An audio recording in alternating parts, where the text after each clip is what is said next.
nouvelle-là, Kounia. Le Premier ministre Gary Conille, convoqué ce matin par les membres du Conseil présidentiel de transition. Objectif, révoquer Dominique Dupuy, ministre des Affaires étrangères là, qui prend initiative, qui attaquait la République dominicaine dans les Nations Unies, dans l'UNESCO et dans le département d'État. Le Conseil présidentiel a estimé que le paquet doit prendre position ça au compte dominicain, ça eux-mêmes, ils ne sont pas au courant. Et Dominicains ont fait connaître, si ils n'ont pas révoqué Dominique Dupuy, eux-mêmes, ils n'ont pas de possibilité à l'autorité CPTO pour prendre soin en République dominicaine. Et les gens qui étaient déjà participé dans la diplomatie, qui est carrément bois, ils ont saisi et eux-mêmes, tout, ils ont dit, ils ont mis comme dehors pour révoquer Dominique Dupuy et pour exercer pression. Dans ce sens, Dominique Dupuy était déjà pris position claire contre le traité dominicain de racisme dans le discours qu'on s'est publié tout à l'heure là.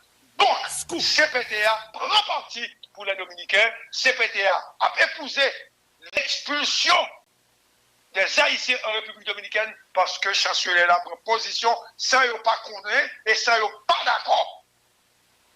La nouvelle, c'est ça. Donc, Dominique pourrait être révoqué, remercié pour avoir pris position en faveur d'Haïti. Ici, Gary Pierre Pochal, la nouvelle a été confirmée par les gens de l'ambassade d'Haïti à New York, à Washington et par le ministère des Affaires étrangères. J'ai traversé l'Atlantique pour participer à cette assemblée qui m'est si chère et pour occuper un siège pour lequel nous avons lutté avec détermination. Au cœur de cette maison des nations, Haïti occupe son unique poste de gouvernance dans le système onusien. Je me tiens donc ici non seulement avec émotion, mais aussi avec une profonde gratitude, entourée des membres du secrétariat, des représentants de 194 pays, d'hommes et de femmes pour lesquels j'ai admiration et affection, et aux côtés desquels mon pays continuera de s'engager à la réalisation du précieux mandat de cette organisation. Chers collègues, c'est ce conseil exécutif de l'UNESCO qui m'a mené vers le Conseil des ministres de la République d'Haïti. Ici, c'est depuis cette nouvelle fonction que je m'adresse à vous aujourd'hui. Je ne le ferai pas avec le formalisme diplomatique espéré, mais avec le franc-parler qui a toujours caractérisé mes interventions ici, avec la même obsession de briser le silence. Je vous parlerai en tant que ministre d'une terre de liberté transformée en Alcatraz, une Haïti où tous les champs de compétences de l'UNESCO sont sous assaut. Au-delà des menaces existentielles de l'éducation, la culture et les sciences, c'est le secteur de l'information, pilier de toute société démocratique qui est ébranlé. Les journalistes subissent des attaques mortelles et la virulente dissémination de la désinformation et du cyberharcèlement pollue l'esprit de mes concitoyens, en particulier des jeunes. Je suis venu vous dire qu'au-delà d'une composante humanitaire tragique où 700 000 déplacés internes errent dans des limbes d'incertitude, craignant ne plus revoir leur maison, leur quartier, qu'en décombres ou en songe, ce sont des établissements scolaires qui leur font usage de refuge, hypothéquant davantage une nouvelle année académique pour des milliers d'apprenants.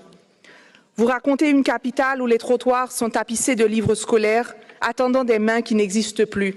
Des enfants, jadis porteurs d'espoir, aujourd'hui happés par les gangs, et devenus l'espace d'un ciment, victimes et bourreaux, tour à tour, vigies de gangs, brûleurs de cadavres, contraints par l'autophagie de leurs tripes à choisir entre leur innocence et leur survie. Dans mon pays, théâtre d'un combat entre l'éducation et la faim, c'est la violence qui l'emporte. Vous confiez que tout mon peuple, plus de 12 millions d'âmes, est pris en otage par 2000 bandits, que 6 millions de mes compatriotes vivent en insécurité alimentaire et que s'accélère le spectre de la famine, la première de l'hémisphère. Que les filles et les femmes sont encore et toujours en première ligne des ravages des bandes armées, qu'entre janvier et mai de cette année, plus de 4000 vies ont été dévastées par la violence basée sur le genre.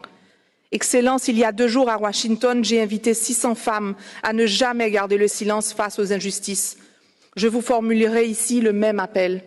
Je vous implore de ne plus détourner le regard de mon pays. Ce bain de sang que nous voyons se profiler peut et doit être évité. Ne rien faire, ne rien dire ferait de vous comme de moi des complices de l'inacceptable, des co-auteurs de nouveaux jamais plus. Chez moi, chaque nuit est une loterie de carnage où la vie perd sans cesse. Ici, dans cette salle, j'entends encore les cris de plus de 117 innocents massacrés le 3 octobre dernier. Leur dernier sourire, leur dernier baiser, leur dernier espoir nous hanteront longtemps si leur mémoire ne nous propulse pas à l'action. Si nous permettons que ces enfants, ces femmes, ces hommes arrachés à la vie, à l'amour, à leurs rêves, s'ajoutent en vain au macabre panthéon de l'insécurité. Dans cette maison qui sert aussi de rempart contre le racisme et la discrimination, vous ne pouvez plus rester insensible aux effets insidieux des politiques racistes et du discours de la haine qui gangrène ma région. De Springfield, Ohio, à Santo Domingo, nous ne pouvons plus rester silencieux. Nous ne pouvons plus rester silencieux devant les 500 000 Haïtiens ciblés par une décision de déportation en masse, en violation flagrante de leurs droits humains et des traités internationaux dont vous êtes aussi les dépositaires ici. Une opération qui n'épargne personne, ni nourrissons arrachés du sein de leur mère et mis en cage, ni jeunes filles emportées seules au milieu de la nuit et livrées pour compte. Je représente le tiers d'une île que certains voudraient amputer, comme pour redessiner une frontière en césarienne, expulser un corps que l'on souhaite rejeter, chasser cette diaspora ostracisée, déshumanisée, refoulée par les horizons nouveaux où elle avait pourtant espéré se reconstruire. D'honnêtes gens victimes d'abus dans la chair comme dans l'âme, aux mains de leurs voisins. Chers collègues, je suis venue vous dire que chez moi, nous mourrons tous, trop nombreux, trop vite, trop seuls.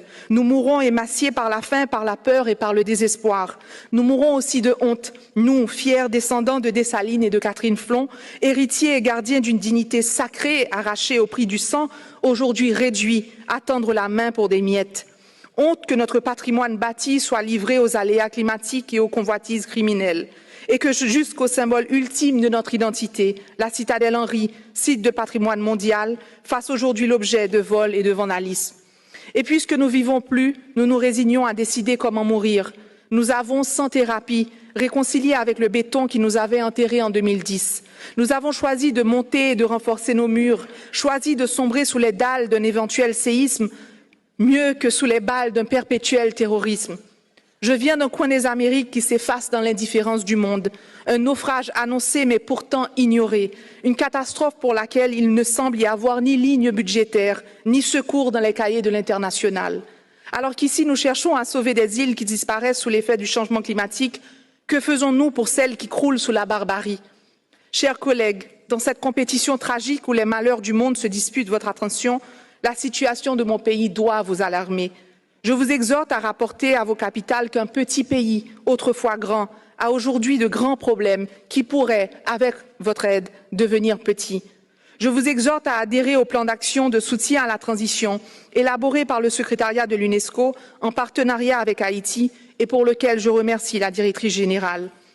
Vu de loin, le plus grand risque réputationnel auquel fait face l'organisation n'est pas le silence face à des attaques à caractère personnel, ni la chasse au scandale à l'interne, mais plutôt dans notre silence face aux urgences qui nous obligent à l'externe. Je vous exhorte donc à ne pas vous complaire à participer à une cérémonie de commémoration en l'honneur des victimes de notre inaction collective, ni à vous résoudre à une minute de silence en mémoire du prochain massacre qui aura lieu chez moi. Le pire est encore inévitable, mais il ne le sera pas pour longtemps. Et dans cet intervalle, je n'ai aujourd'hui comme hier à ma disposition qu'une seule arme, la parole, la diplomatie de la vérité et la vérité sans peur.